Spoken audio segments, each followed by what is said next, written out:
Hello friends, welcome back to my channel. UP current affairs में आपका स्वागत है। तो इसमें जितने भी आपके करंट अफेयर्स के क्वेश्चन हैं वो आपके यूपी में जितने भी कंपटीशन के एग्ज़ाम होते हैं, जैसे UPPSC, RO, ARO, super TET, TET, लेखपाल, उससे रिलेटेड मोस्ट इंपॉर्टेंट क्वेश्चन है। तो चलिए क्वेश्चनों को स्टार्ट करते हैं। क्वेश्चनों को स्टार्ट करने से पहले अगर आप हमारे चैनल पर न्यू हैं तो चैनल को सब्सक्राइब कर लीजिएगा। वीडियो अगर अच्छी लगे तो उसको लाइक और शेयर कर दीजिएगा।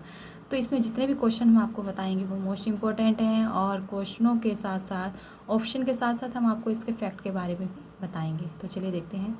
क्वेश्चन नंबर फर्स्ट है हमारा।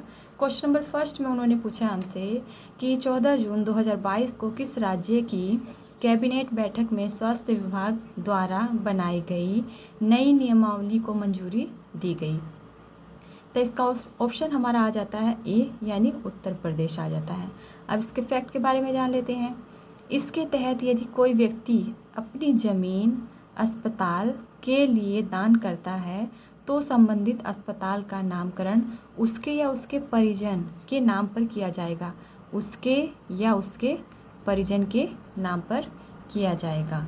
स्वास्थ्य विभाग के सर्वे में यह बात सामने आई है कि यदि आबादी क्षेत्र में अस्पताल रहे तो उसके रख रखाव की बेहतर व्यवस्था हो सकेगी। ठीक है, वो कह रहे हैं कि जो 14 जून 2022 को मतलब राज्य की कैबिनेट बैठक में स्वास्थ्य विभाग द्वारा बनाई गई नियमावली को मंजूरी दी गई थी, तो वो उत्तर प्रदेश राज्य में दी गई थी। और क्या दी गई थी कि इसके तहत यदि कोई व्यक्ति अपनी ज़मीन अस्पताल को दान कर देता है तो संबंधित अस्पताल का नामकरण उसके या उसके परिजन के नाम पर किया जाएगा। और अगर ये स्वास्थ्य विभाग जो है आबादी क्षेत्र में रहे तो इसके रख रखाव की व्यवस्था बेहतर व्यवस्था हो सकेगी। चलिए अब क्वेश्चन नंबर 2 देखते हैं।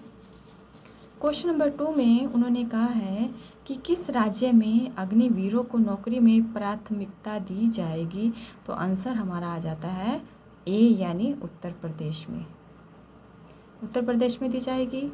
अब इसके देखिए डिटेल देखते हम कि उत्तर प्रदेश के मुख्यमंत्री योगी आदित्यनाथ के अनुसार अग्निपथ प्रणाली के तहत सेना, नौसेना और वायुसेना में अल्पकालिक अनुबंध पर भर्ती होने वाले अग्निवीरों कर्मियों को राज्य की पुलिस और संबंधित सेवाओं में प्राथमिकता होगी। यह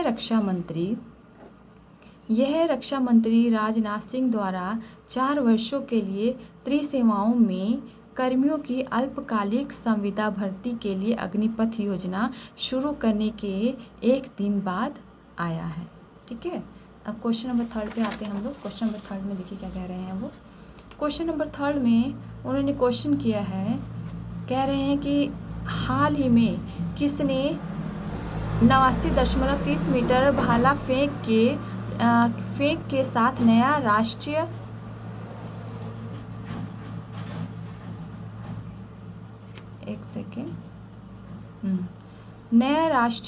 रिकॉर्ड बनाया है।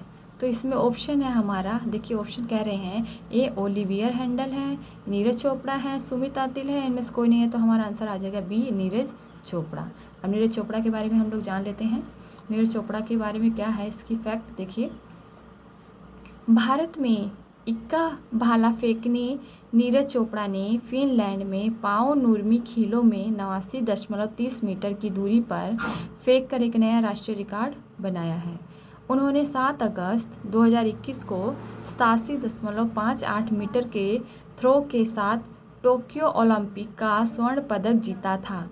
नीरज चोपड़ा एथलेटिक में भारत के पहले ओलंपिक स्वर्ण पदक विजेता हैं और ओलंपिक में केवल दूसरे व्यक्तिगत स्वर्ण पदक विजेता हैं। ठीक है, अब क्वेश्चन नंबर 4 आता है हमारा। क्वेश्चन नंबर 4 में वो कह रहे हैं कि विश्व प्रतिस्पर्धा सूचकांक 2022 में भारत किस स्थान पर रहा। तो इसका आंसर हमारा आ जाएगा डी, यानी 37वें स्थान पर रहा। 37वें स्थान पर रहा। अब इसका फैक्ट जान लेते हैं। फैक्ट में उन्होंने कहा है कि वर्ष 2022 के लिए वार्षिक प्रतिस्पर्धा सूचकांक में भारत 6 स्थान की छलांग लगाकर 37वें स्थान पर पहुंच गया है। डेनमार्क को शीर्ष स्थान तथा स्विट्जरलैंड को दूसरे स्थान पर रखा गया है। ठीक है, वो कह रहे हैं कि जो सूचकांक 2022 में भारत किस स्थान पर रहा है, तो भारत 37वें स्थान पर रहा है और डेनमार्क को शीर्ष स्थान और स्विट्जरलैंड को दूसरे स्थान पर रखा गया है। ठीक है, अब आता है हमारा क्वेश्चन नंबर 5। क्वेश्चन नंबर 5 में कह रहे हैं कि एशिया में सबसे लंबे दांत वाले हाथी भोगेश्वर की कितनी उम्र में मौत हो गई? कितनी उम्र में मौत हो गई? तो आंसर है इसका 60 वर्ष, यानी ए ऑप्शन है कि 60 वर्ष की आयु में इसकी मौत हो गई। अब फैक्ट के बारे में जानते हैं। देखिए, फैक्ट में कह रहे हैं कि कथित तौर पर एशिया में सबसे लंबे दांत वाली हाथी भोगेश्वर की 60 वर्ष की आयु में प्राकृतिक कारणों से मृत्यु हो गई। जंगली हाथी, जिसे मिस्टर गाबिनी के नाम से भी जाना जाता है, कर्नाटक के बांदीपुर टाइगर रिजर्व के गुंदे रेंज में मृत पाया गया। वन विभाग के अधिकारियों के मुताबिक भोगेश्वर के दांत 2.54 मीटर और 2.34 मीटर लंबे थे। ठीक है, अब हमारा आता है क्वेश्चन नंबर 6।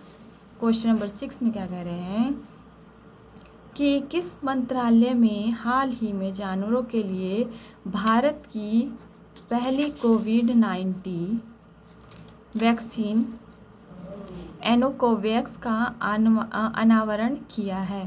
तो इसका आंसर आ जाएगा हमारा बी, कृषि मंत्रालय द्वारा। कृषि मंत्रालय द्वारा।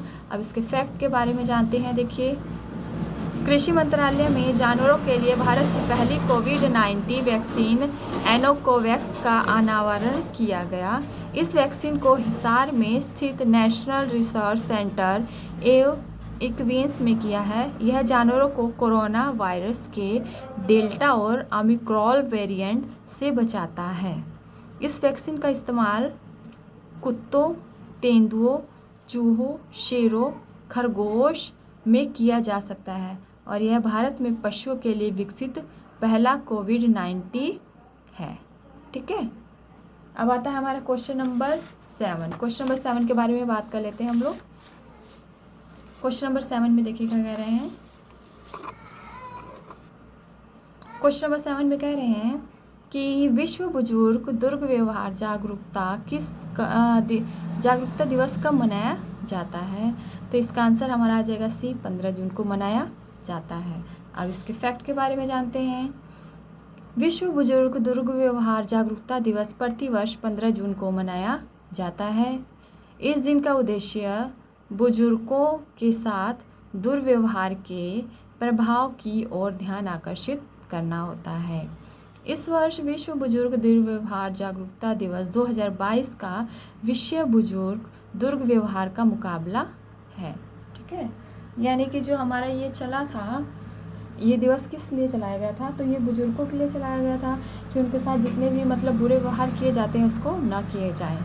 अब नेक्स्ट क्वेश्चन जो हमारा है वो क्वेश्चन नंबर 8 है। क्वेश्चन नंबर 8 में उन्होंने हमसे पूछा है, गुरु नेदू समापति ने मैक्सिको में 2022 IWF युवा विश्व चैंपियनशिप में भारत के लिए कौन सा पदक जीता है? तो आंसर आ जाएगा स्वर्ण पदक जीता है। ए ऑप्शन है इसका, स्वर्ण पदक जीता है। अब देखते हैं इसके फैक्ट के बारे में।